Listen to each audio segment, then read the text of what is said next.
1747. It is a turbulent period marked by conflicts, empires building, and intellectual changes. This is Europe. In North America, British and French are fighting for control of territory. South America is divided between Spanish and Portuguese. The civilization of Africa has not yet begun. European presence in Africa is mostly coastal. Britain is becoming a dominant naval force. In India, the political situation is highly fragmented and unstable. The once powerful Mughal Empire, a branch of the Mongol Empire, is in rapid decline after ruling India for 2 centuries. The Maratha Confederacy, under Balaji Baji Rao, is the rising power. The Marathas are a warrior group from the western Deccan Plateau that revolted against the Mughal Empire in the 16th century. Then, they expanded across central and northern India. Their capital is Pune. Their religion is Hinduism. This is the Marathon flag. The Deccan region is controlled by the Hyderabad state under the Nizam Asaf Jah I. Southern India is dominated by Mysore, the Carnatic, and Travancore. Bengal is ruled by independent Nawabs. The Europeans have several ports and enclaves along the coast. They are mainly focused on trade, although they increasingly interfere with the Indian affairs. The Indians understood too late why these strange Europeans were building stuff in deserted beaches. This tale begins in 1747. The Marathas, almost every year, raided and pillaged the territories of Alivardi Khan, the Nawab of Bengal. During a Maratha invasion in the region of Odisha, a Bengalese commander named Mir Jafar completely withdrew its forces, angering Alivardi Khan. Alivardi Khan and the Mughal army then routed the Marathas at the Battle of Burdwan. In this battle, the Bengalis, despite being outnumbered by the Marathas, prevailed thanks to a ruse. They sent a wagon loaded with carpets, silks, and vases towards the Maratha lines who, in their eagerness to seize those goods, caused great confusion and exposed them to the fire of the cannons that Alivardi Khan had meanwhile advanced. In this timeline, however, the Marathas do not fall into the trap and win the Battle of Burdwan. Alivardi is forced to a peace treaty, agreeing to cede Bihar, Orissa, and other territories to the Marathas, beginning their expansion in Bengal. Being defeated, Alivardi does not forgive Mir Jafar, as happened in our timeline. Instead, he dismisses him, or worst.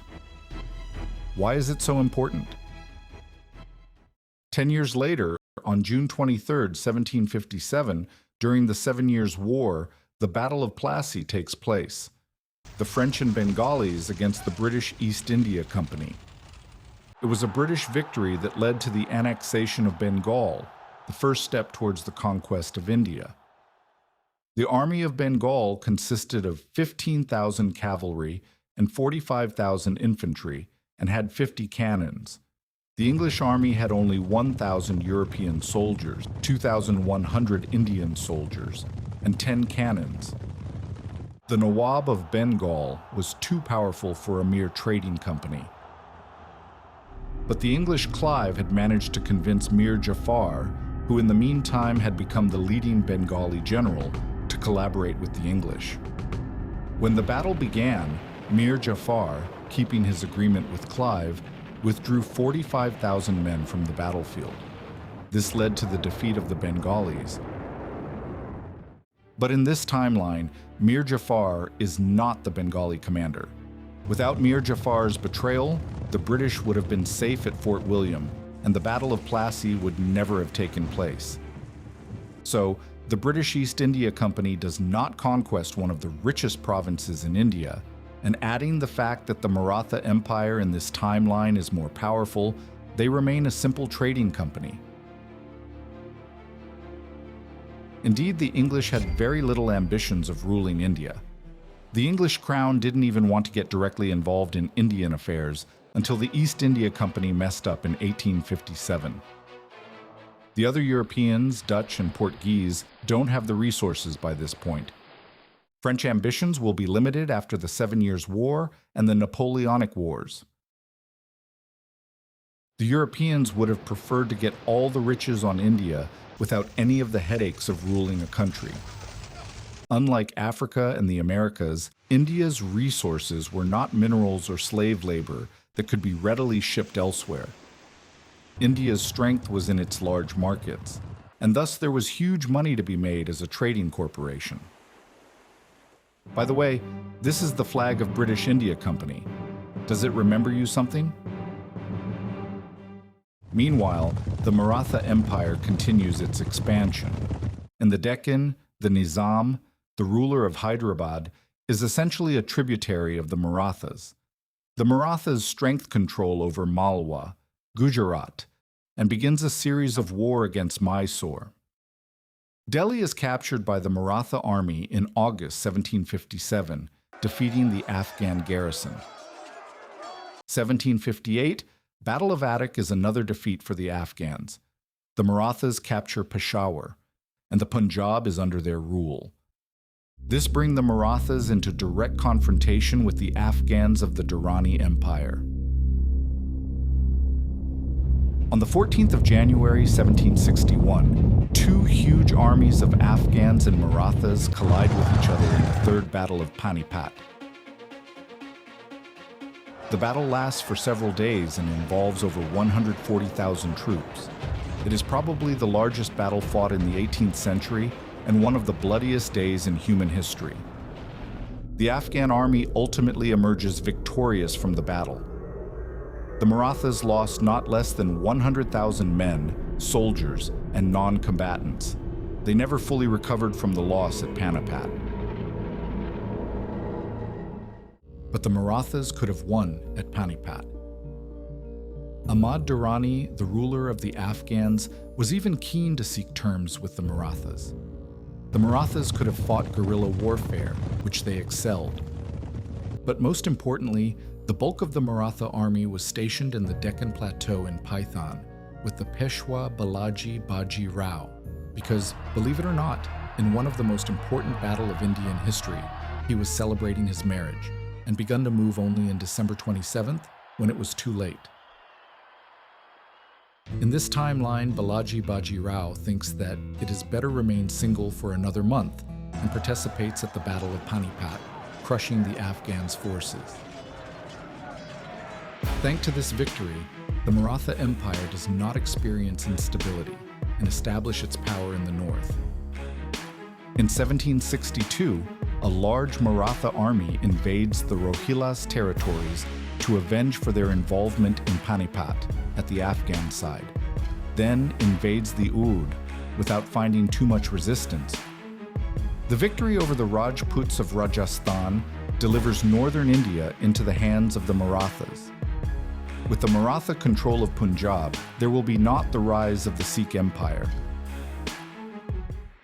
After the defeat, the Afghan Empire begins to decline, allowing the Marathas' penetration in the Indo Valley. In the south, the Marathas attacked the Mysore and Travancore, subduing them in 1767, and defeats the Nizam of Hyderabad Hyder Ali, establishing Maratha dominance in the Deccan, while the British are distracted by American Revolution. Then, they continue to interfere in Bengali affairs, dynastic conflicts, and political intrigues, just as the British did. And after a couple of battles, Bengal becomes a protectorate of the Marathas before 1790. The Napoleonic Wars begin. Without British control of India, Napoleon's campaign in Egypt is meaningless and will never take place.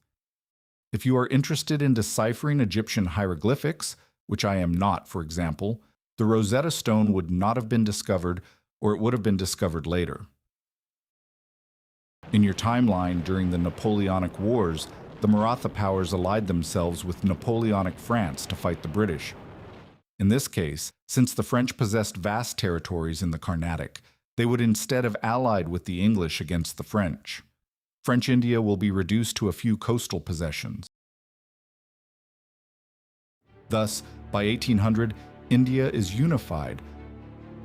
There are ports and trading enclaves in European hands, and even factories, but that is it. The Europeans do not control any significant land area on India, more or less in the same situation as China. The Europeans had massive military and structural advantages over almost everyone else on Earth, but a united India is not an easy prey. And since they continue to make tons of money from trading, the European empires have no desire to conquer India.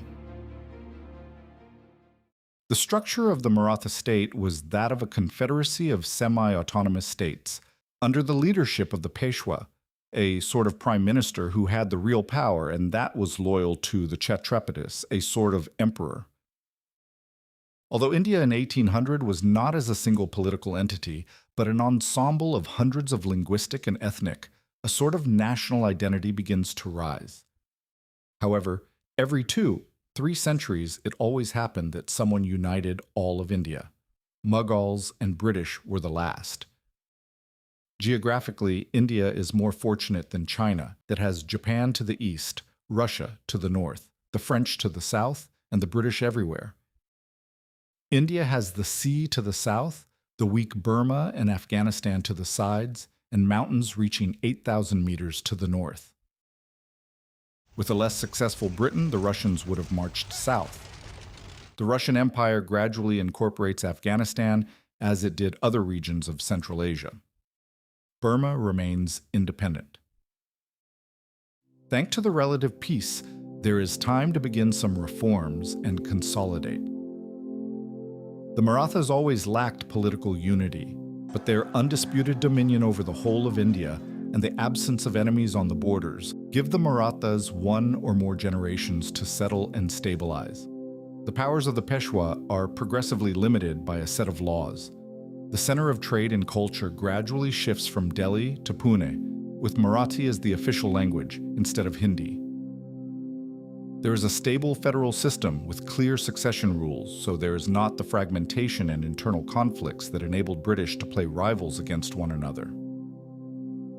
The level of violence in the country begins to decline. Even the religious conflict between the Hindu majority and the Muslim communities.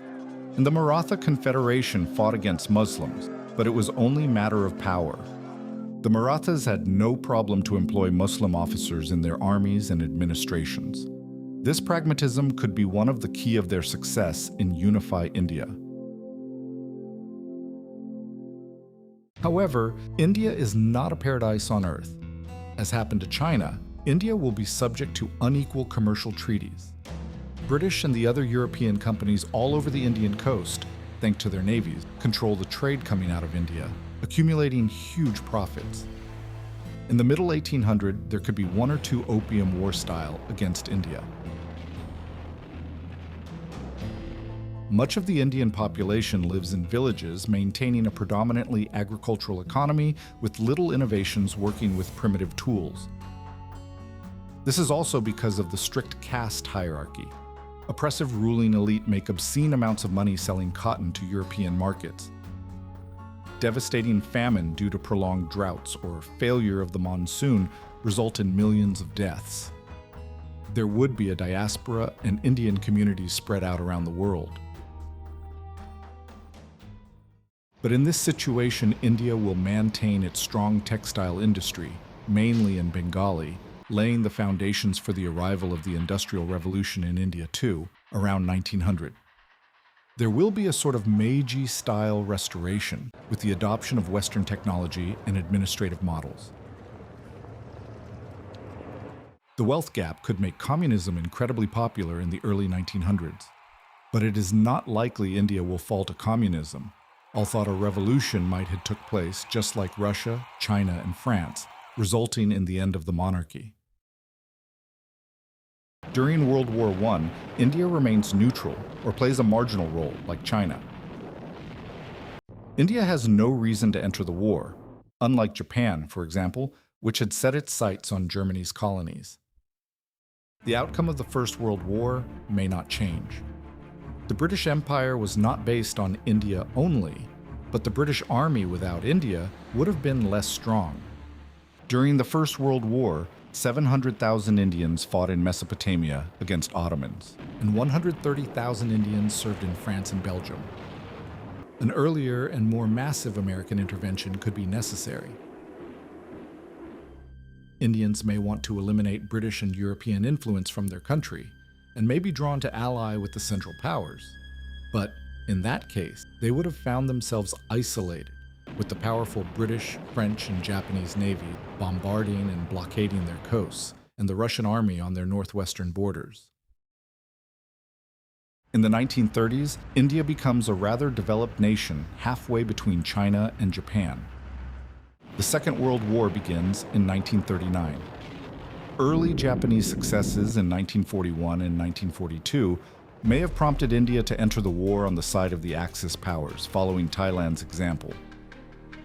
In our timeline, India raised an army of over 3 million men, including tank, artillery, and air forces, the largest all-volunteer force in history. With a conscription, it could rise much more. India could have helped Japan in the Burma invasion, then in China. The war in Europe might not be all that different, at least until 1943, though Britain might not be able to fully defeat Italy and Germany in Africa. But the scenario in Asia will change radically.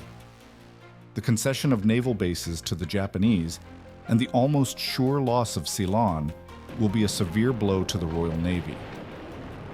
Without India, it will be impossible to send supplies to China, which will likely lead to the collapse of Chiang Kai-shek and fewer Japanese losses, resources that could be used elsewhere. The Allied invasion of Persia will be complicated. For the United States, it would be necessary to adopt an Asia-first policy, which would at least lead to a delay in the Normandy landing. The industrial and manpower advantage of the Allied remains enormous, but who knows? In short, the game is open,